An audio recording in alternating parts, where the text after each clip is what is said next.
সরে এসো, নবাব আসছেন আলেয়া। নবাব এই অন্ধকারে?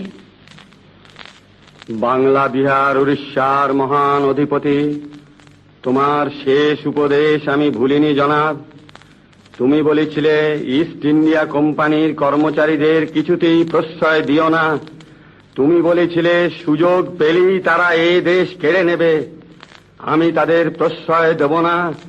আমি বেঁচে থাকতে তোমার রাজ্যে তারা দুর্গ তৈরি করতে পারবে না, সৈন্য সমাবেশে সক্ষম হবে না। কে কে কে তুমি? কে তুমি? তোমার নাম, তোমার পরিচয়?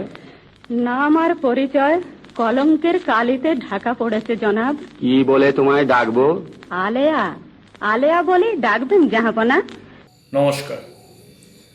যুগের যাত্রী চন্দননগর আয়োজিত অনলাইন সেমিনারের আগস্ট মাসের আজ প্রথম পর্ব। এই পর্বে আমাদের সঙ্গে রয়েছেন বাংলাদেশের প্রখ্যাত নাট্য পরিচালক অধ্যাপক ইউসুফ হাসান অর্ক। আমরা অধ্যাপক অর্কের কাছে প্রথম প্রশ্ন রেখেছি যে আমাদের সেমিনারের বিষয় থিয়েটারের ভবিষ্যৎ বা ভবিষ্যতের থিয়েটার, সেটা আমরা যাই বলি, সেই থিয়েটারে আগামী দিনের গতি প্রকৃতি বা তার পথ চলা কেমন হতে পারে, এ বিষয়ে আপনার মতামত কি? আসসালামু আলাইকুম, আমার নাম ইউসুফ হাসান অর্ক। আমি ঢাকা থেকে বলছি।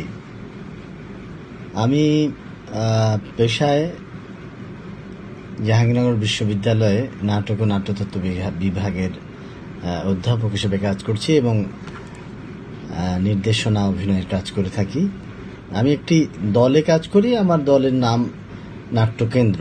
পাশাপাশি ফ্রিল্যান্স ডিরেক্টর হিসাবে অন্যান্য দলেও কাজ করে থাকি।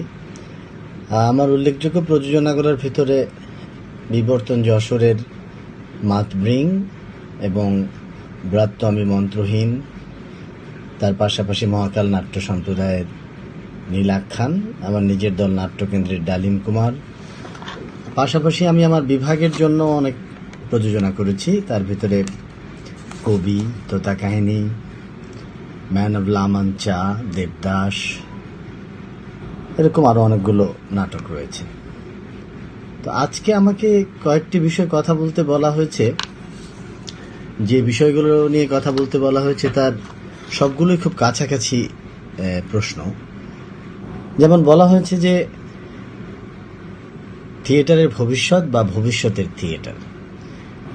আসলে এই প্রশ্নটাতে এখানে থিয়েটার বলতে থিয়েটার চর্চাকে মিন করা হচ্ছে নাকি থিয়েটার নামক শিল্পটাকে মিন করা হচ্ছে, সেটা কিন্তু একটি বিবেচ্য বিষয়। সত্যি কথা বলতে কি, বাংলাদেশ এবং পশ্চিমবঙ্গে বিশেষ করে বাংলা থিয়েটার চর্চার ক্ষেত্রে দুইটা পরিপ্রেক্ষিতে দুই রকম থিয়েটার চর্চা আসলে হয়ে থাকে। যেমন বাংলাদেশে গ্রুপ থিয়েটার চর্চা হচ্ছে সেই স্বাধীনতা উত্তরকাল থেকে, সেই ৭২-৭৩ সাল থেকেই চলছে এবং ৯০-এর দশকের পর থেকে এখানে থিয়েটার চর্চার বেশ কয়েকটি ধারা কিন্তু বহমান আছে। পশ্চিমবঙ্গেও কিন্তু গ্রুপ থিয়েটারের পাশাপাশি আরও কিছু কাজ হচ্ছে বলে আমরা শুনেছি। সত্যি কথা বলতে থিয়েটারের ভবিষ্যৎ যদি বলতে হয়, সেটা নিয়ে তো আমার ব্যক্তিগতভাবে কোনো সংশয় নেই। থিয়েটারের ভবিষ্যৎ তো আক্রান্ত নয়। সম্ভবত যে কোভিড-১৯-এর প্রকোপে সারা বিশ্বব্যাপী মানুষ ঘরবন্দি হয়ে আছে এবং জীবনের ঝুঁকি সামনে রেখে একটি পরিবর্তিত পৃথিবীর কথা ভাবছে, সেখানে থিয়েটার নামক শিল্পটি এক্সিস্ট করবে কিনা বা কিভাবে এক্সিস্ট করবে সেই কারণে হয়তো প্রশ্নটি। কিন্তু আমার মনে হয় না যে থিয়েটারের ভবিষ্যৎ কোনোভাবেই অস্পষ্ট বা আক্রান্ত, এটা আমার মনে হয় না। কেননা সভ্যতার প্রতিটি বাঁকে বাঁকেই থিয়েটার নামক শিল্পটি আরও অনেক প্রতিকূল অবস্থাকে মোকাবেলা করেই তার স্বকীয় শক্তির গুণে কিন্তু টিকে গিয়েছে এবং টিকে থাকবেই। সিনেমা এসেছে, বর্তমানে নিউ মিডিয়াতে ইন্টারনেট থেকে শুরু করে আর অনেক কিছু এসছে, কিন্তু থিয়েটার কিন্তু তার প্রতাপ নিয়েই বেঁচে আছে। আপনারা জানবেন উন্নত বিশ্বে এখন সিনেমা হলে লোক যদি গত ২০ বছর আগে থেকেই সিনেমা হলে হয়তো লোক কমেছে, কিন্তু থিয়েটার হলের টিকিট কিন্তু 2 মাস 3 মাস আগেও বিক্রি হয়ে যায় এরকম জায়গা কিন্তু আছে, এবং থিয়েটারে কিন্তু দর্শকের কোনো কমতি কখনো হয়নি, কেননা সেটি একটি আলাদা শিল্প। সিনেমার সাথে তার ফাইট করার কিছু নাই, বা অন্য কোনো কিছুর সাথেও সেই অর্থে ফাইট করার কিছু নাই, কেননা এই শিল্পটির এসেন্সটাই ভিন্ন। তাই পরিবর্তিত যে পৃথিবী আসবে, যেখানে মানুষের মূল্যবোধ খানিকটা পরিবর্তিত হবে হয়তো এই মহামারীর পরে, সেখানেও থিয়েটার তার শক্তির গুণেই এই পরিবর্তিত পৃথিবীর মানুষের জন্য থেকে যাবে। সেটা রূপে, রঙে, রসে হয়তো ভিন্ন প্রকৃতির হতে পারে। তাই বলছি যে থিয়েটারের ভবিষ্যৎ নিয়ে আমি মোটেই চিন্তিত না। পাশাপাশি প্রশ্নটা এসেছে ভবিষ্যতের থিয়েটার। এখন ভবিষ্যতের থিয়েটার আসলে কেমন হবে তো ভবিষ্যৎ না এলে বলতে পারছি না, কেননা থিয়েটার এমন একটি শিল্প যা সবসময় বর্তমানতাকে উদযাপন করে। তাহলে ভবিষ্যৎ যে পৃথিবীটা আসছে সেটা যখন বর্তমান হবে আমার সামনে, তখন সেই বর্তমানতাটাকে অ্যাডাপ্ট করে থিয়েটার তার, যেটা একটু আগেই বললাম, তার নিজস্ব রীতি বা রং সেটা বদলে ফেলবে। সেই শক্তিটা তো থিয়েটার নামক শিল্পটার আছে। সেই ভবিষ্যতের থিয়েটারটা কেমন হবে সেটা আসলে এই ভবিষ্যৎটা যখন আমাদের কাছে বর্তমান হয়ে মূর্ত হবে সেই সময়ই বলা যাবে। তবে আশা করা যাচ্ছে বা ধারণা করা যাচ্ছে সেটি একটি হয়তো পরিবর্তিত রঙের রীতির হতে পারে। ধন্যবাদ। আমাদের পরের প্রশ্ন অধ্যাপক অর্কের কাছে, যে এই যে থিয়েটার যদি করোনাকালীন সময় কাটিয়ে যখন সে আবার ফিরে আসবে, যদি সেই সময় তার গতি প্রকৃতির কোনো পরিবর্তন ঘটে, দর্শক কিভাবে সেই পরিবর্তনকে গ্রহণ করবে?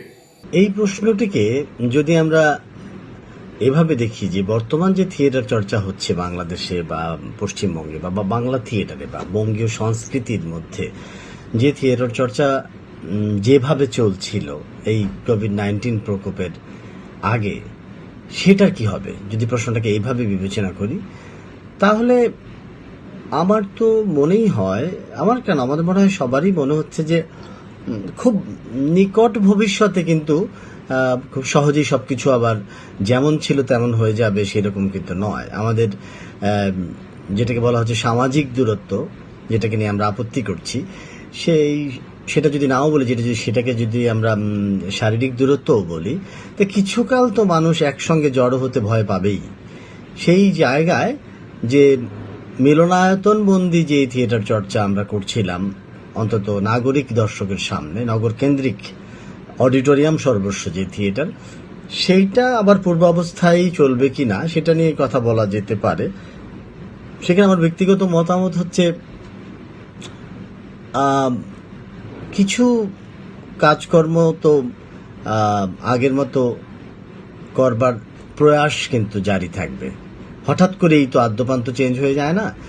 সেই মিলনায়তন সর্বস্ব থিয়েটার করতে গিয়ে কিছু প্রতিকূলতা, সেটা হতে পারে দর্শকের খামতি, এটা হতে পারে দর্শকের ভয়ের ব্যাপারটা বিবেচনায় রেখে, কিংবা অভিনেতাগণ দলবদ্ধ হয়ে যখন মহড়া করবেন বা আরও কিছু বাস্তব অভিজ্ঞতার মুখোমুখি হয়ে যদি প্রতিকূলতা আমরা দেখি, তখন হয়তো সেই অডিটোরিয়ামের ভিতরেই মিলনায়তনে বা প্রেক্ষাগৃহে দর্শকদের আসন ব্যবস্থায় কিছু পরিবর্তন আসতে পারে, কিংবা দলগুলোর নাটক নির্বাচনের ক্ষেত্রে যে অনেক পাত্রপাত্রী সহ নাটক নির্বাচনের বদলে হয়তো কম সংখ্যক পাত্রপাত্রী আছে, এরকম কিছু নাটক নির্বাচনের উদ্যোগ হয়তো প্রথম দিকে দেখা যেতে পারে। এগুলো সবকিছুই ধারণা।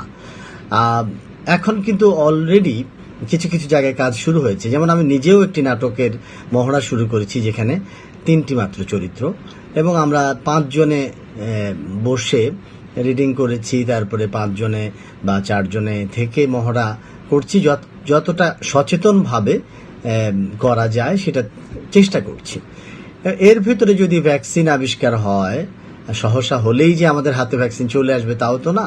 সেই ক্ষেত্রে শারীরিক দূরত্ব সহ আরও কিছু স্বাস্থ্যবিধি বজায় রেখে কাজ কিন্তু করতেই হবে। কেননা শিল্পী তিনি কিন্তু কেন শিল্প চর্চা করেন তার কাছে কিন্তু খুব স্পষ্ট বিষয়টা।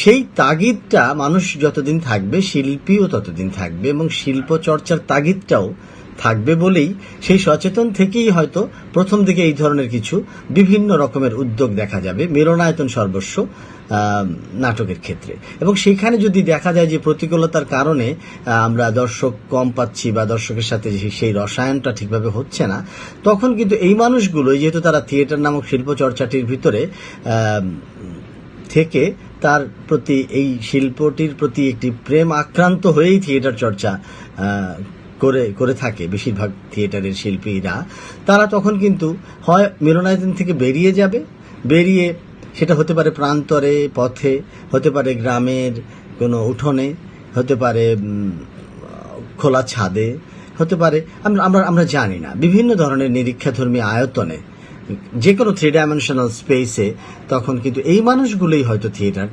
চর্চা করবে। এখন সেখানে টিকিট বিক্রয় কিভাবে হবে বা টিকিট বিক্রয় ছাড়া অন্য কোনো তাগিদে মানুষের কাছে পৌঁছানোর, মানুষের মূল্যবোধকে পরিবর্তন করবার জন্য কিংবা সমাজ সংস্কারের জন্য কিভাবে নাটক হবে, সেটা কিন্তু আমাদের ইতিহাসের ভিতরে দৃষ্টান্ত আছে। আমরা অগাস্তো বল থেকে শুরু করে, রমারোলা থেকে শুরু করে, ইভেন কি আমাদের রেনেসাঁস যুগে কমেডি ডেলার্টের যে উদাহরণ বা দৃষ্টান্ত আমরা দেখেছি, সেইগুলো থেকেই কিন্তু অনুপ্রাণিত হয়ে মানুষ বিভিন্ন ধরনের থিয়েটার চর্চায় প্রবৃত্ত হবে বলে আমার মনে হয়।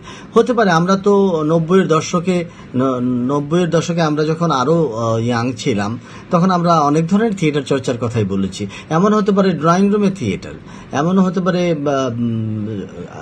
খোলা ছাদে আমরা যে আমাদের বিয়ে বাড়িতে হলুদের গান করবার জন্য আমরা নিয়ে যাই শিল্পী, গানের শিল্পী, সেখানে নাটকের একজন শিল্পী হতে পারে একটা মনোপ্লে, হতে পারে একজন অ্যাক্টর, এই লাকি সেনগুপ্তর মতো বা এরকম আরো অনেক ভালো ভালো অ্যাক্টর আছে আমাদের সারা পৃথিবী জুড়েই। হতে পারে যে মনোপ্লে দিয়েই এক ধরনের আরেকটি ধারা হয়তো চর্চিত হতে পারে, আমরা এখনো জানি না। কিন্তু বিভিন্ন ধরনের থিয়েটার চর্চা যেহেতু পৃথিবীর ইতিহাসেই আমরা পাচ্ছি, আমরা কিন্তু সেইগুলো থেকে কোনো না কোনো ধারা বা 2টো ধারা 3টি ধারা ফিউশন নিয়ে পরিপ্রেক্ষিত অনুযায়ী নতুন ধরনের থিয়েটার চর্চা শুরু হবে। আমি কিন্তু এই প্রশ্নটির উত্তর দিচ্ছি প্রথম প্রশ্নে, যে যারা থিয়েটার এখন করছেন, যেভাবে করছিলেন, তাদের ভবিষ্যৎটা কি? তারা সেই ধরনের থিয়েটারে প্রবৃত্ত হয়তো হতে পারেন। আর যারা সত্যিই শখে থিয়েটার করছিলেন, যে সময়টা একটু আছে তাই থিয়েটার করছি, তারা হয়তো না, তারা আমার মনে হয় না যে তারা আর থিয়েটার করবেন, তারা হয়তো অন্য প্রফেশনের দিকে চলে যেতে পারেন। কিন্তু তাদের দরকারও নেই। যারা আসলে থিয়েটার না করলে বাঁচবে না, সেই রকম একটি প্রেম থেকে থিয়েটার নামক শিল্পটির সাথে জড়িত, তাদেরই থিয়েটারটা করা উচিত। এটা আমার একান্তই ব্যক্তিগত মতামত। এবং তারা যদি আসলেই শিল্পী হয়ে থাকেন এবং পথ পরিক্রমায় নিজের অস্তিত্বকে থিয়েটার নামক শিল্পটির ভিতরেই দেখতে চান, তারা অবশ্যই তাদের পথ খুঁজে নেবেন, এটাই আমার মনে হয়। ধন্যবাদ অধ্যাপক অর্ক। আপনার কাছে আমাদের শেষ প্রশ্ন, ধরুন আপনি একজন নাট্য পরিচালক, আমরা আপনার পরিচালনা দেখেছি, চন্দননগরের মানুষ দেখেছে আপনার মাতব্রিং নাটক। তাই আপনার কাছে আমাদের শেষ প্রশ্ন, যে একজন পরিচালক হিসাবে আগামী থিয়েটারকে বা এই সময়কালটাকে আপনি কিভাবে দেখছেন, কিভাবে ব্যাখ্যা করবেন? তৃতীয় প্রশ্নটি এসেছে যে পরিচালক হিসাবে আপনি কি মনে করেন আজকের থিয়েটার কিরকম হওয়া উচিত? এইটাও এমন একটি প্রশ্ন যেটা খুব স্পষ্ট নয়। আজকের থিয়েটার বলতে কি এই যে 3-4 মাস 5 মাস যাবৎ যে অতিমারি আক্রান্ত যে পৃথিবী, সেই সময়টাকে আজকে মেন করা হচ্ছে, নাকি সমকালীন পৃথিবী বলতে আধুনিক যে প্রযুক্তির পৃথিবী সেটাকে মেন করা হচ্ছে? সেটাও আমি স্পষ্ট নই। তো আমি যদি দুইভাবেই বলি, আমি যদি মনে করে থাকি যে আজকের পৃথিবী কিন্তু প্রযুক্তির পৃথিবী, এটা অস্বীকার করবার কোনো সুযোগ নেই, কোনো দরকারও নেই। এখন প্রযুক্তির পৃথিবী মানে কি প্রযুক্তির থিয়েটার? এখন প্রযুক্তির থিয়েটার আসলে কি? প্রযুক্তিকে তো আমরা ব্যবহার করবই। থিয়েটারের ভিতরে আমরা আলো ব্যবহার করব, আমরা মঞ্চের বিভিন্ন কলা কৌশল ব্যবহার করব, সবগুলোই তো প্রযুক্তির সাহায্য আমরা নিতেই পারি। আমি প্রযুক্তিকে ব্যবহার করব না এইরকম কোনো বদ্ধমূল ধারণা থেকে থিয়েটার চর্চা করলে তো আমরা সময়কে অস্বীকার করছি, যে থিয়েটার বর্তমানকে উদযাপন করে। আমরা বর্তমানকে অস্বীকার করে তো কোনো শিল্পই আধুনিক শিল্প হতে পারে না। কিন্তু প্রযুক্তির পৃথিবী বলে প্রযুক্তি সর্বস্ব থিয়েটার কি আমরা করব? সেটা কিন্তু নির্দেশক ভেদে এবং জনপদ ভেদে মানুষের রুচির সাথে অনেক সময় রিলেটেড হতে পারে। আমরা ব্রডওয়ে, অফ ব্রডওয়ের কথা জানি, আমরা ইংল্যান্ডের ন্যাশনাল থিয়েটারের কথা জানি, আমরা আরও অনেক বড় বড় থিয়েটারের কথা, আমরা সান ফ্রান্সিসকো মাইম ট্রুপের কথা জানি। পৃথিবীতে অনেক জায়গায় অনেক রকম থিয়েটার হচ্ছে। এরকমও শুনেছি, আমি দেখিনি ব্রডওয়ের প্রোডাকশন, মানে ভিডিওতে হয়তো দেখেছি, আমি চাক্ষুষ দেখিনি। ব্রডওয়েতে হেলিকপ্টার নামে মঞ্চের উপর, সেখান থেকে 50, 70, 100 জন সোলজার বেরিয়ে আসে, আবার হেলিকপ্টারটা চলে যায়। আমরা কাবুকি থিয়েটারে দেখেছি একজন অ্যাক্টর ওই রোপ ইউজ করে মঞ্চে পুরো অডিটোরিয়াম জুড়ে সে ফ্লাই করছে। সেগুলো আমরা থিয়েটারের হিস্ট্রিতে আমরা অনেক দেখেছি। প্রযুক্তি তো অবশ্যই প্রযুক্ত হয়েছে থিয়েটারে, এবং ইউরোপে এই প্রযুক্তি প্রয়োগ হতে হতে এক সময় এমন অবস্থায় গিয়েছিল যাকে গ্রোটোস্কি বলছেন সিনথেটিক থিয়েটার বা রিচ থিয়েটার। এখন রিচ কিন্তু খুব মার্গীয় অর্থে নয়, ধন সর্বস্ব। রবীন্দ্রনাথ ঠাকুর নিজেও বলেছেন যে ইউরোপে বাস্তবতার মায়া সৃষ্টি করতে যে ইঞ্জিনিয়ারিং চাই, যে টাকা খরচ হয়, তাতে ভারতবর্ষের কত দুর্ভিক্ষ তলাইয়া যাইতে পারে।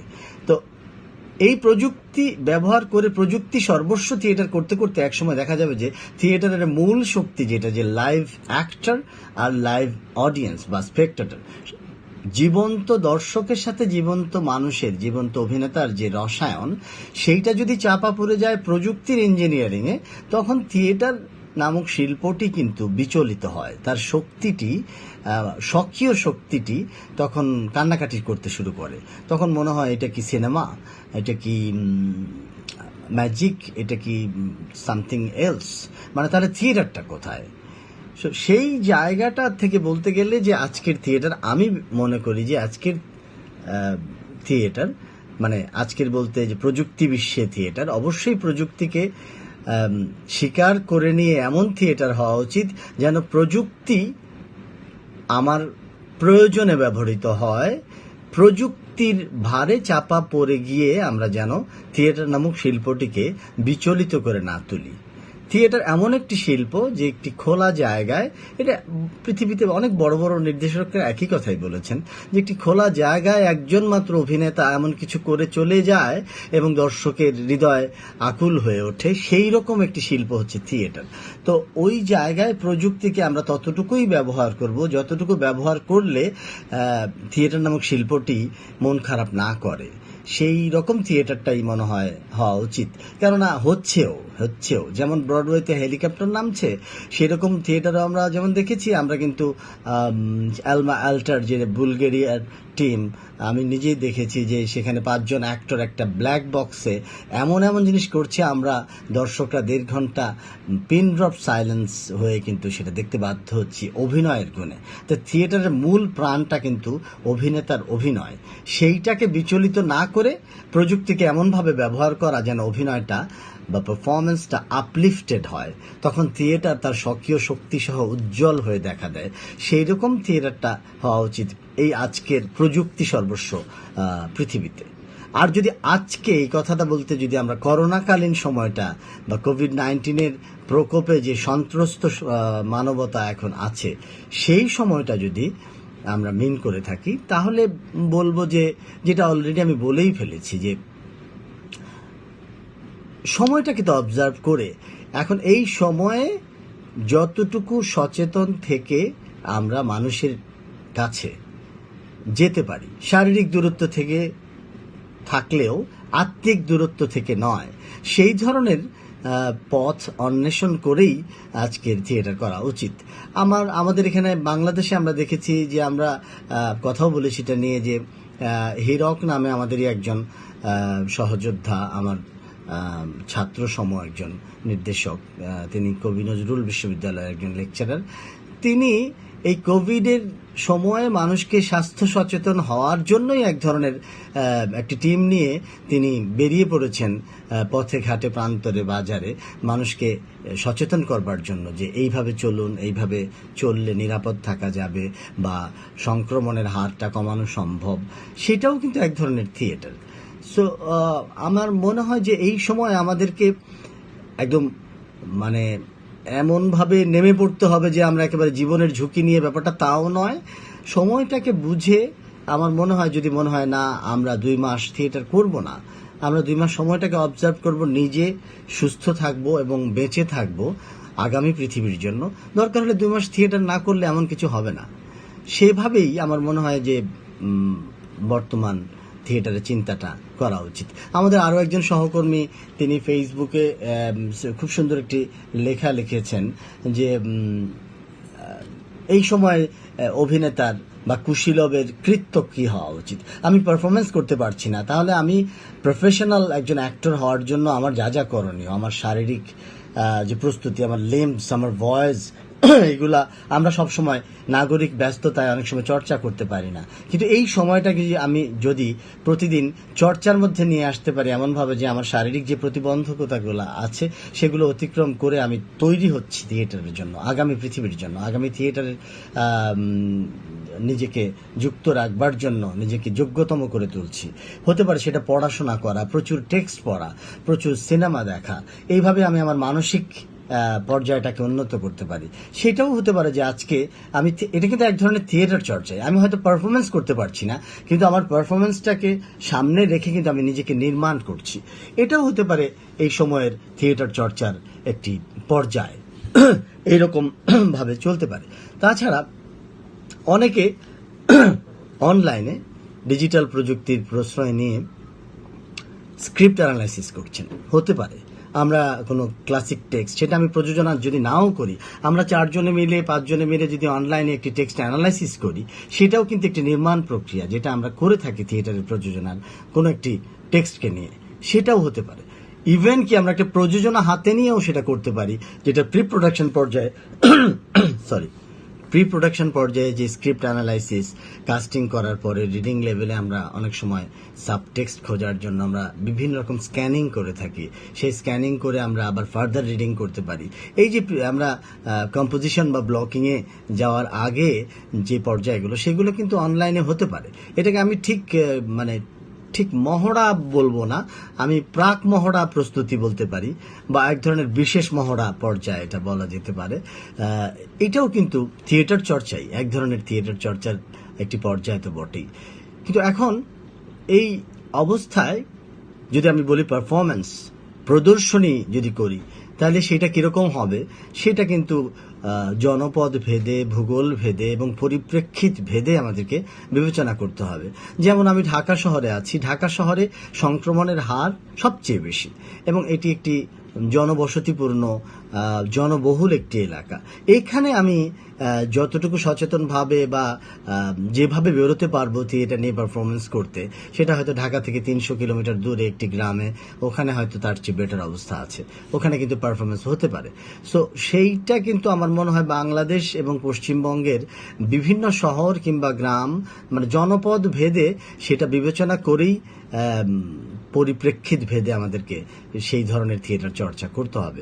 আমার মনে হয় না যে এমন কোনো গদবাঁধা নিয়ম আছে যে এই ধরনের থিয়েটার এখন করতে হবে, বা সেটা আমার বলা উচিতও নয়, আমি বলার কেউ না। এটা আসলে আমি শুধু আমার বিবেচনা থেকে এইটুকুই বলতে পারি যে সময়টাকে অবজার্ভ করতে হবে এবং সময় অনুযায়ী জনপদ ভেদে, ভূগোল ভেদে, পরিপ্রেক্ষিত ভেদে বিভিন্ন রকম থিয়েটার চর্চা করার চিন্তা করা যেতে পারে এবং তার প্রাক প্রস্তুতি পর্যায়ে কিছু কাজ অবশ্যই করা যেতে পারে। মানুষ যতদিন বেঁচে থাকবে, মানুষ নতুনের জন্য অবচেতন ভাবে হলেও অপেক্ষা করে থাকে। তাই নতুন রূপ রীতির থিয়েটার যদি আসে, অবশ্যই আসবে, সেখানে সেই নতুন রূপ রীতির থিয়েটারকে নতুন মানুষগুলো, আগামীর মানুষগুলো স্বাগতম জানাবে এবং সেখানে নতুন ধরনের থিয়েটার চর্চা হতেই থাকবে। ধন্যবাদ। অনেক অনেক ধন্যবাদ, শুভেচ্ছা।